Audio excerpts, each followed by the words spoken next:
Okay guys, we're back with another tutorial video. This one is going to be what is the difference between compact and subcompact.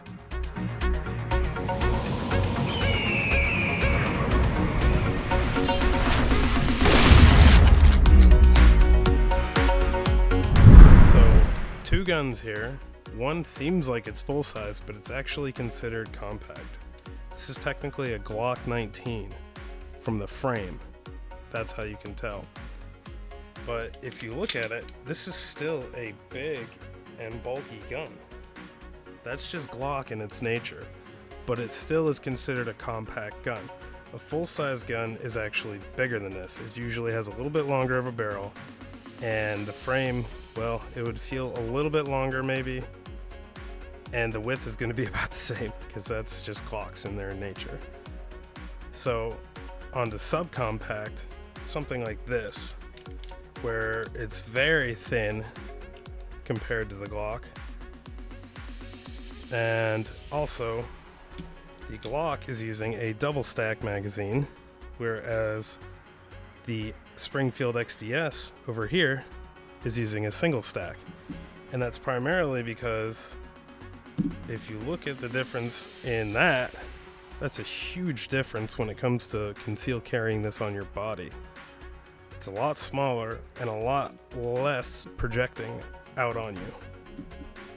A single stack magazine is the only option when it comes to something like this. When you go to something like the Glock 19 though, you can have a double stacked option where you get higher capacity, 15 rounds.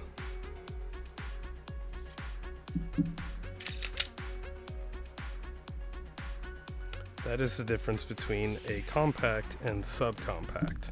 Some of the pros of having a compact over subcompact is you're going to have higher capacity, like we spoke about. This magazine is double stacked, which means there's 2 bullets per each row. This is a 15 round magazine, whereas the subcompact is a single stack magazine, and you're only going to have 1 bullet per each row. This is a 7 round magazine. This is a 15 round magazine. So the benefit there is you have 14 rounds with 2 magazines, which isn't even what you have with 1 magazine over here. You have 30 rounds with 2 magazines over here. That's just one of the other benefits, pros and cons of compact versus subcompact. Okay, concealed carrying compact, if you really want to call it that, versus subcompact. So I have 2 conceal holsters here. This one I've modified to fit the red dot sight on this.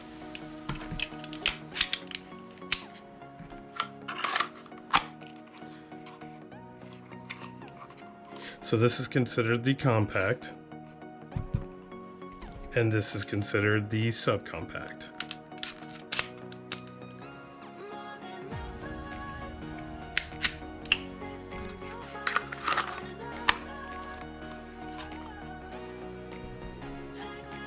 So what are the differences when you're concealed carrying? These are both identical types of concealment holsters. They're right hand pull, and they're both going to go in your waistband wherever you find it most comfortable. So already right off the bat, you can see the difference in size there. Now, if I make it so that it sits like that, you can also see the difference there. This is going to dig into your belly or side or wherever you have it. You're just going to have a hard time getting around that. Some people find it a lot more comfortable to run this because it is so tiny compared to a full-size Glock. Well, this isn't even a full-size Glock, a compact-size Glock. It's a hard comparison to make because Glocks are bulky in nature, whereas this was designed purely for concealed carrying.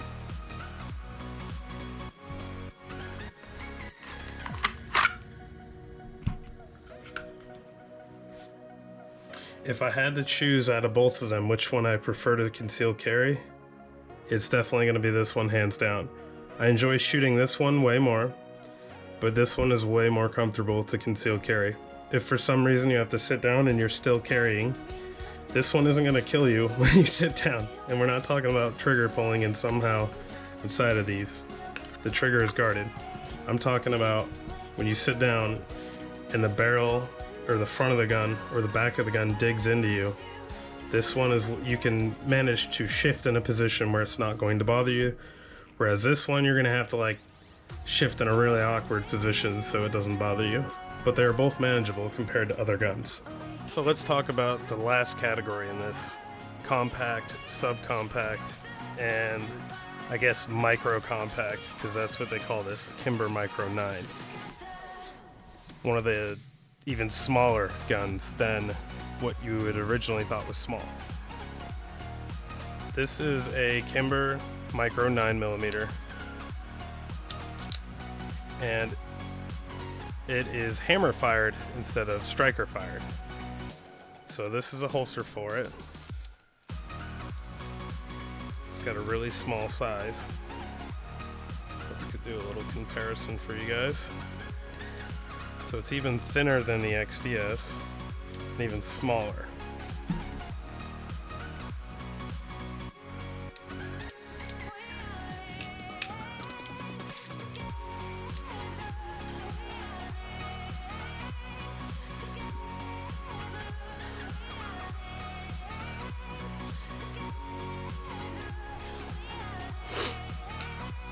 So you have your micro, I guess, because I don't know what else to call it, subcompact, your subcompact, and your compact. I don't have a full-size example, but it's just basically a little bit bigger than this Glock we have here.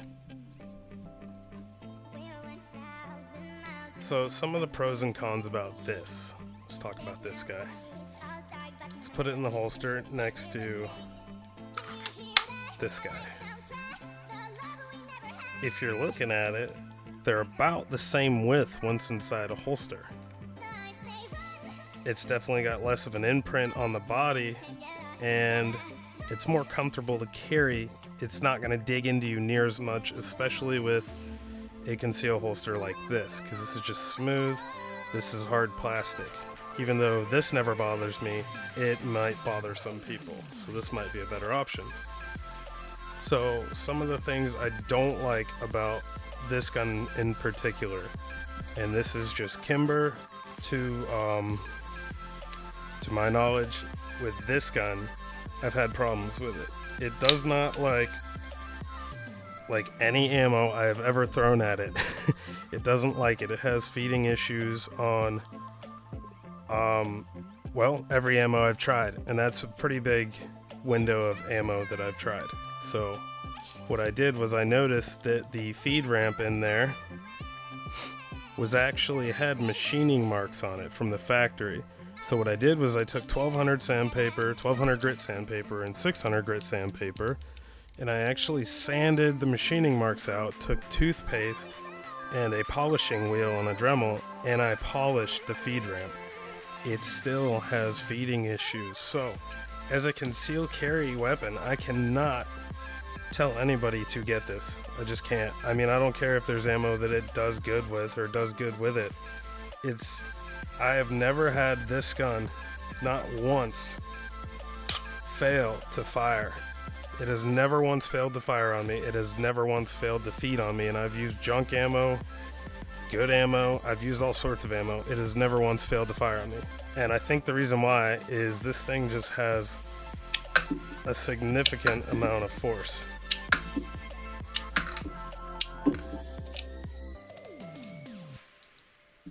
Whereas, well, I don't have this magazine, but I can show you on this guy.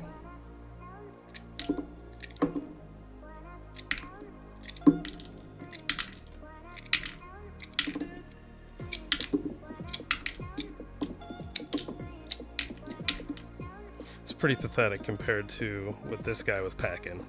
And this is another one. This is a another stock magazine.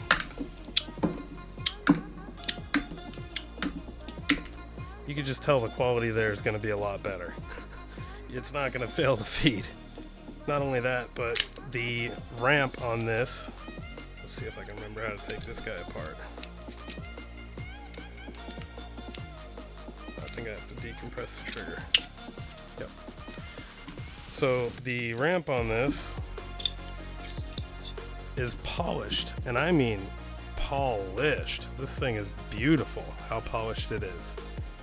So Springfield absolutely took into account they don't want this gun to ever fail firing. They took the extra steps where Kimber didn't, which is a really sad thing to hear, because Kimber's supposed to be the Cadillac of guns, you know. That's what you want. That's like, oh, he has a Kimber, oh, that's nice. You know, would you break off $1,000 for that thing? And this is here, the XDS is just chilling with some great quality. I didn't touch this. This actually came like this. Beautiful. But yeah, that's just a little bit more into compact, subcompact, and micro-sized guns. This is a 9mm, by the way. Another thing to add is a lot of people don't realize it, but a lot of women, this goes for them, they want a small gun. They see it and they're like, ooh, that's cute, or, you know, I think that would be better in my hands. Well, what you're not realizing is the smaller the frame and the gun itself, the more you're gonna have kick, the louder it is, and the bigger the flash is. The shorter this barrel gets, the more bang you're gonna hear, the more kick it's gonna give you, and it's a lot harder to hold on to. Look at my pinky. Now the magazine sticks out far enough for the pinky to grab, but it's still, this thing kicks pretty hard for women. Whereas this one looks scarier and bigger, but it actually kicks a lot less. It's a lot more controlled in your hand. This thing, forget about it. It's a 40 caliber. It just barks. When it shoots, it just boom. And it actually didn't shoot this today. I'm kind of disappointed. So it's nice and clean still. But it definitely has a nice fireball at the end, and it's loud, and it kicks pretty hard, but it's 7 shots. This is purely a self-defense weapon.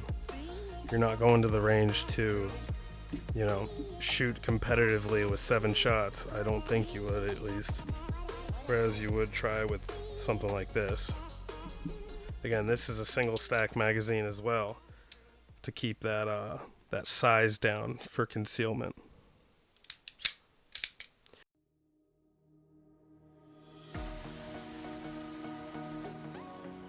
I hope this video helped you maybe make a decision in the future, or give you some information that you just didn't realize from looking at guns in the gun store. I would always suggest you look at videos online before purchasing a gun in the gun store. People are going to tell you whatever they think they need to tell you to sell you on something. Always keep that in mind. They are salespeople. They are there to make money. If you want to get your good knowledge, you go on the internet and you look for yourself, figure it out for yourself. Whoop. And don't put your barrels in backwards, because that's just not how we do things around here.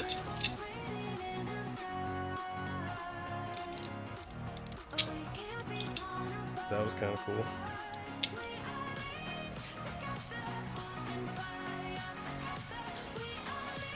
Da, da, da.